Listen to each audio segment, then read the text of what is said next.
Hey folks, it's Matt once again, and welcome back to another review, this time for Rambo First Blood Part 2, which is what I call a quintessential action movie.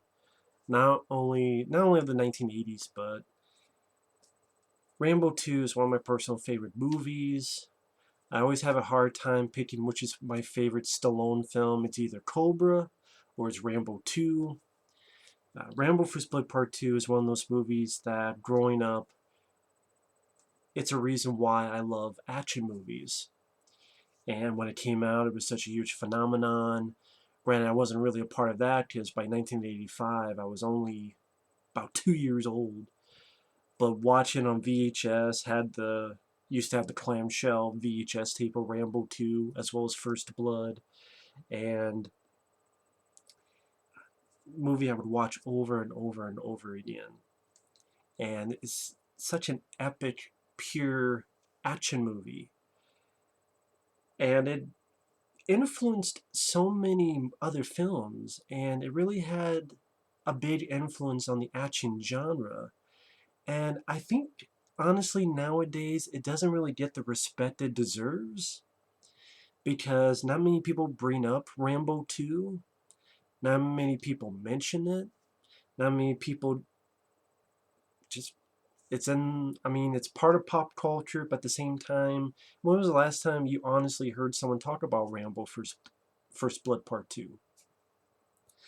But again, when it came out, it was a huge hit. Stallone needed this hit because he was making films that unfortunately were not doing too well. I mean, he directed Staying Alive, and I think that made some money. But as for starring vehicles, he had done, I think, Rhinestone. That was 1984, and that was a bomb. And 1985, he had the biggest year of his career because he had Rambo 2 and Rocky 4 in the same year. Both sequels, both films that I love to death. And this one, there's so many things I think about when Rambo 2. I think about the C4 tipped explosive arrows.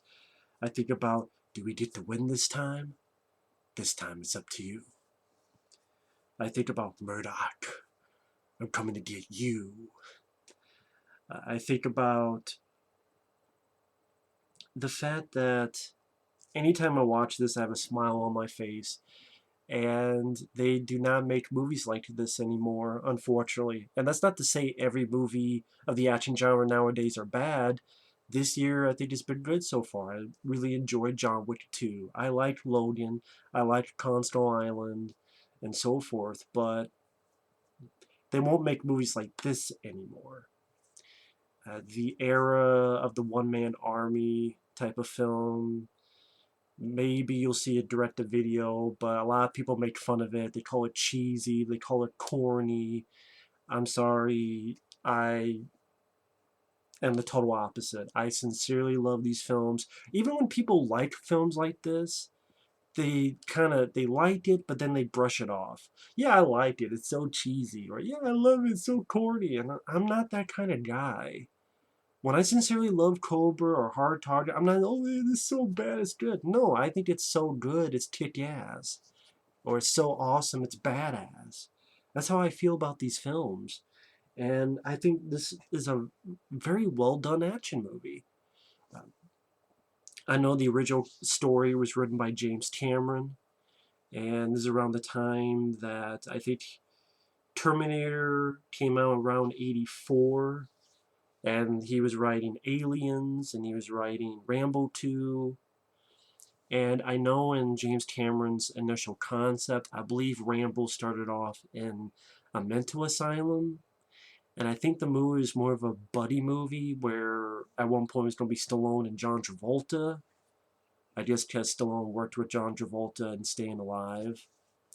And that the sidekick would be sort of a tech guy. And I know at one point James Cameron later on said that he wrote all the action and Stone wrote all the politics.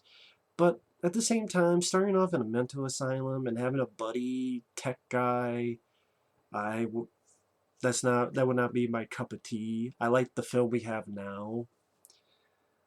George P. Cosmatos, I know a lot of people have said that he didn't really direct the film. It was more Stallone who directed the film. But I have to think George P. Cosmatos at least did something, because his previous film, Of Unknown Origin, with Peter Weller, that's a great movie. Very well directed flick. And then this film, Leviathan, which he directed, that's a really good movie. But I know it's been said that really Stallone directed Cobra and Rambo 2, and then Kurt Russell, he really directed Tombstone, not really George P. Cosmatos. So I would love to see Stallone be interviewed and asked about George P. Cosmatos specifically and his thoughts on the guy. But I have to think he brought something and not nothing. Again, when you look at Of Unknown Origin, you look at Leviathan, I see talent there. And George P. Cosmatos, may he rest in peace. The score by Jerry Goldsmith is fantastic. It's, I would say, my favorite score from him. It's epic. Do new new new new new new. Do new new new new. Do do do do do. When I think of action film scores, I think of films like Aliens, or I think of films like Rambo First Blood Part 2. The editing is very well done, helped by Mark Goldblatt. This is a guy who edited many films of the action genre, Terminator 2, Predator 2, and then he also directed some really good films. He directed Dead Heat with Treat Williams. He directed The Punisher with Dolph Lundgren. So Mark Goldblatt editing it, he did a really nice job. Uh, Whoever directed it did great. Love the score by Jerry Goldsmith. The cast, supporting cast, you have Richard Crenna as Troutman, who is a bit more of a trustworthy guy than he was in First Blood. Charles Napier, may he rest in peace, as Murdoch, sort of the bureaucrat. He was a lot of fun. Martin Kove, the bad guy from The Karate Kid, he has a fun appearance here. And him and Stone were in a previous film, Death Race 2000. And nice to see Martin Kove there. I thought the actress who played Kobao, Julia Nixon, she did a good job. Steven Berkoff, who was the bad guy in Beverly Hills Cop, and of course those who know that history, that was originally going to star Stallone, but then they said no, it cost too much money. He took his ideas and he used it for Cobra. But Steven Berkoff, he's a good bad guy. So I thought the supporting cast did a great job. The settings, I think they shot it in Mexico. Could be wrong on that. I know some of it was shot in Mexico. Thought the locations, the jungles looked great. I love the action in this movie. I love the idea of the C4 tipped explosive arrows. It's such a cool idea. And I can't think of another movie that did that. It's specific to this one and Rambo 3. I mean, if there's a, maybe they have like a little bomb attached to them, but maybe some will have other ideas and that you can put in the comments. But I can't think of too many films that have a C4 tipped explosive arrow. And I wish I could see that more in movies. I really do. And I love the usage of that. I love the helicopter dogfight at the end with the Russian helicopter. I love where Rambo goes in and wins.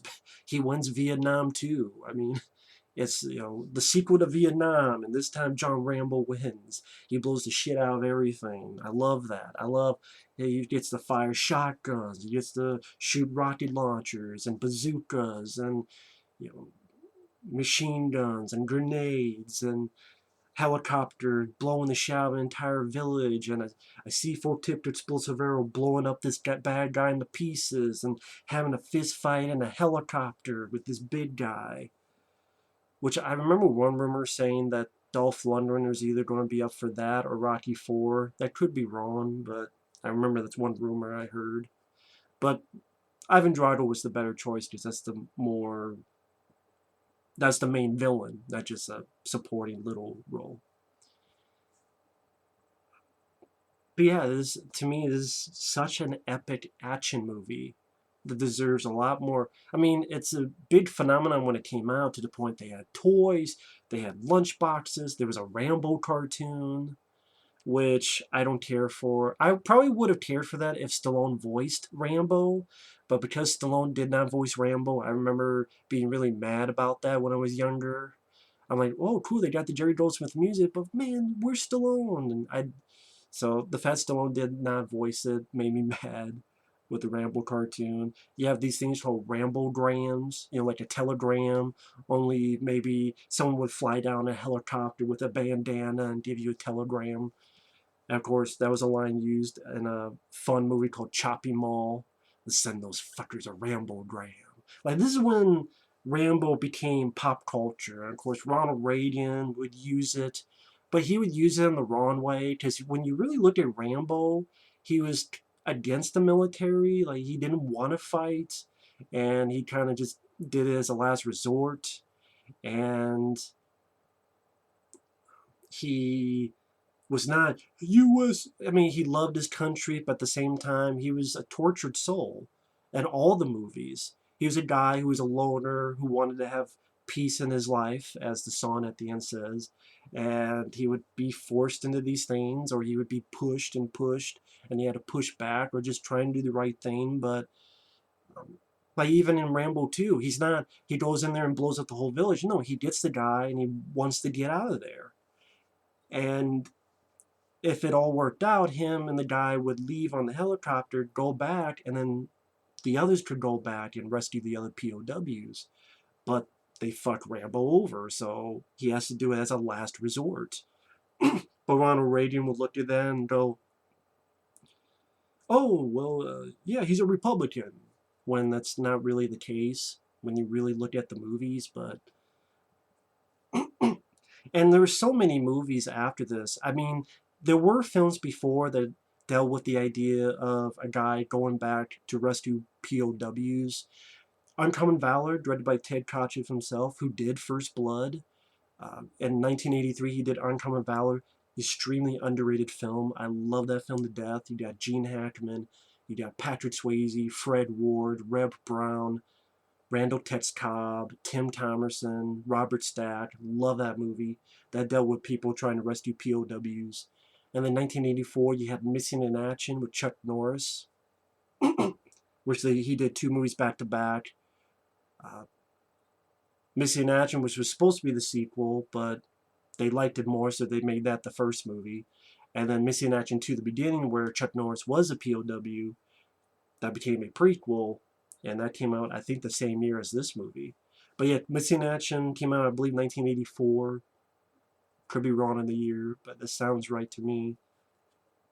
So there were other films that dealt with POWs, but this one blew up so much that after that you had so many movies dealing with the one-man commando, one-man army. You had films that straight out ripped it off, like Strike Commando with Red Brown, which is a fun movie. And of course, I gotta mention the same year you had Arnold Schwarzenegger in Commando. I know that was a big rivalry between Arnold and Stallone. I think Arnold was mad that Rambo 2 made so much money. And I think Commando did well, but Rambo 2 did so much better box office wise. And I love both movies. If I had to pick, I would pick Rambo for Split Part 2. But at the same time, Commando I love. It's one of my favorite Arnold films. I think that's a very fun movie. But Rambo for Split Part 2, it's just an iconic action film to me growing up. And I love the setup, him being in prison, pounding rocks, talking to Richard Crenna. And I love that dialogue. Do we get the win this time? This time it's up to you. And then the Jerry Goldsmith score rising up, and then Rambo, First Blood Part 2. I always remember the trailers to this because you had the gearing up, the arm, muscled arm, sharpening the knife, gearing up with the knife and the bow and arrows, and which I know a lot of movies kind of took pages from that. Even look at Rennie Harlin's Nightmare on Elm Street Part 4. One of my favorite scenes of the movie when Alice gets ready in front of the mirror. I guarantee you that's inspired by Rambo 2. And of course, Gizmo himself from Gremlins 2, he's a big fan of this movie because he would watch this movie and then he geared up as Rambo. which is one of my favorite parts of Gremlins too. So it definitely made an influence in the pop culture. It's just that nowadays, again, no one really brings it up, which to me it's sad. But anyway, the gist of the story, he goes in and he's supposed to go in, see if there's POWs, take photographs. And even Rambo's like, take photographs? What, I'm supposed to leave them there? He's like, just take photographs, come back, and if there's something there, we'll go in with a strike team. And Rambo has minimalistic dialogue, not too much, but when it's there, I remember, I think it's memorable. When Rambo says that, I always believe the mind is the best weapon. And Charles Napier goes, times change. And Rambo goes, well, for some people. And I love Richard Crenna building up Rambo. Like, what you choose to call hell, he calls home. And you have that classic gearing up, tying the shoes, the knife, the weapons. Rambo knows that Charles Napier, he's a guy not to trust because Napier had talked about this. He was with this platoon and he got his information wrong, and Rambo knows that, and he even tells Troutman, you're the only one I trust. And so he's going in, and you have this little scene where his parachute gets caught on the airplane. He gets dragged, and he's able to cut himself off to land safely. He meets with his contact, Julia Nixon, POW.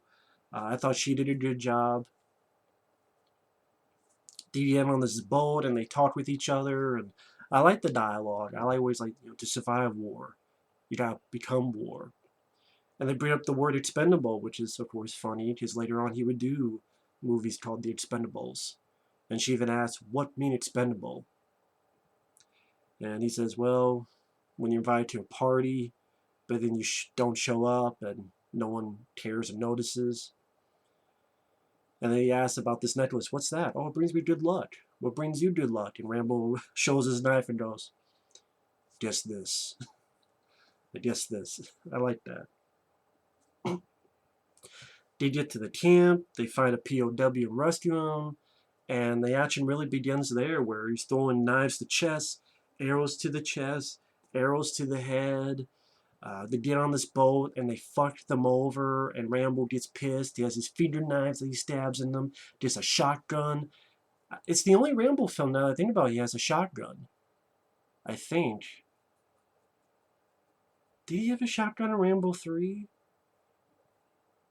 I haven't watched that again yet. I'll know more, but love the shotgun fun, practical squibs, fucks them up. A patrol boat comes. He tells Kobow and the POW to get out of there. He gets a rocket launcher, blows it up. A guy catches him, stabs the little fucker until the blood's coming down, jumps out of the way of the explosion. Him and the POW go off to try to get to the helicopter, but Charles Napier's a turncoat bureaucrat asshole, fucks them over. They head out. He gets caught. And you just see the torture of Rambo. You really feel sorry for him. He's dumped in this mud that's pretty much just pig shit. He's got fucking leeches on him. They're smacking him in the face. I'm like, I can't wait till Rambo gets his comeuppance on you, because it'll be pretty. It'll be so pretty. Pretty, so pretty.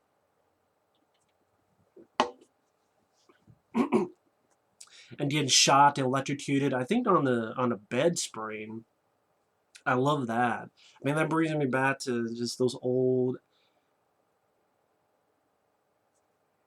Now that Rambo 2 and 3, the reason I love them so much, they are comic book movies. They are comic book films. My comic book films that I grew up with, granted, they're not based on a comic, technically based on a novel, but they were. This is where he was a comic book character, and I mean that in a good way. Larger than life, being electrocuted and tortured, but taking it like a man, being shot to shit, but taking it like a man. They threaten him with a knife and leave this nasty mark on him. Then they threaten a POW. He decides to do what they want, where he talks to them, and he talks to Murdoch. He's like, Murdoch, I'm coming to get you. And that's where the Jerry Goldsmith score rises again. And POW shoots some people, and Rambo punches the shit out of a guy, throws his ass, fries his ass, comes in, shoots, grenades. They get the fuck out of there. They kill POW. He gets even more fucking pissed, shoots the shit out of more, buries her. His hands go through the mud. He rises up. He's now super pissed to the atomic level. He's hunting people down one by one, and just the great shot getting up with the bow, hunting one by breaking necks, fucking come out of the mud wall and stabs them, shooting arrows, lighting fires, blowing up villages with C4 arrows, uh, blowing up vehicles. He blows up the son of a bitch that killed POW, blows him to smithereens. A bomb gets dropped on him. He gets the fuck out of the way. He takes the motherfucker, slams him down, fights the big guy while the helicopter's flying, slams his ass out of the helicopter, takes the chopper, chopper foo, tearing down the entire fucking bad guy village, winning back Vietnam. I love the shit out of it. It's entertaining. The Jerry Goldsmith score works perfectly. One point Rambo's like, yeah, I'm there with him. Like, yeah, get the shit out of him. Shooting them up, blowing them up, lands, gets the M60, shoots the shit out of them, rescues the POWs, gets in a dogfight with the Russian chopper, plays dead, shoots his helicopter with a bazooka. They come in.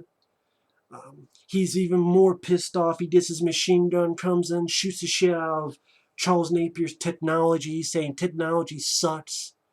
It's not about technology. It's about a man and his prime, the primal man, his will to survive. All this technology don't mean shit without the man. Shoot the shit out of it. Mission accomplished. Ready to stab Charles Napier. Gives him mercy. You know there's more men out there. Find them. Well, I'll find you. And I like the speech at the end. You know, I want what they want. And every other guy that spilt his guts and gave everything he had once for our country to love us, just like we love it. That's what we want. How you live, John, day by day. And that's something I use to this day when I talk with friends, when people ask, how am I doing? How's it going? I just go, I take it day by day. It's words to live by day. I love that. And it ends with a song I enjoy by Frank Stallone. Peace in our life. Remember the cause. To my brother. Think of them all. Home of the brave. I'm not going to butcher it anymore. But I love this fucking movie, man. It's so epic. I think the locations, real practical locations, wasn't just a set that looks like it cost $10. I love the practical action sequences. You had real helicopters tearing apart a chopper, tearing apart a chopper, tearing apart a village. Plentiful weapons of knives, arrows, C4 tipped arrows, shotguns, machine guns, M60s, bazooka, and a rocket launcher in there. Steven Berkoff, I think he had a good presence as a bad guy, like he did in Beverly Hills Cop. Charles Napier was a great slimy bureaucrat. Richard Crenna, I miss that guy too. Loved him as Troutman. I think Stallone did a great job as Rambo. He was in excellent shape for it. Jerry Goldsmith, I think, is one of the best action stars of all time. I love the film. It's easily one of my favorite action movies of all time. It's one of my favorite movies, period. Again, it's hard for me to pick which one, this or Cobra, are my favorite number one Stallone movie.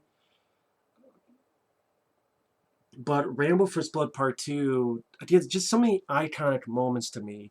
Blowing up the guy with the C4 tipped explosive arrow. When he buries POW and his hands go through the mud and he rises up with his bow and arrow. When he's gearing up and you see close-up shots of the knife going in and tying up and sharpening the knife before that. And just him with the M60 tearing up the facility and tearing up all the electrical equipment, and memorable lines of dialogue. I know me and my friends still remember, Murdoch, I'm coming to get you. It's a badass movie. It's a kick-ass movie. It's everything you want in an action movie. It's pure action, testosterone, and exciting. Love the film. Love the movie. And to me, it is a classic. It is a quintessential action movie. I'm trying to think of what I'm going to title it. I reviewed this film before, and I called it a quintessential action movie. So, I don't know, an awesome film, an absolute classic. I think that's what I'll title it. And Rambo First Blood Part 2 movie review, an absolute classic, because it is an absolute classic. It's an absolute classic action film. And thanks for watching. Take care. And the next time I'm going to talk about the very underrated, love this sequel, Rambo 3. I do think that's a very underrated film, and I will get into why next time. See you later.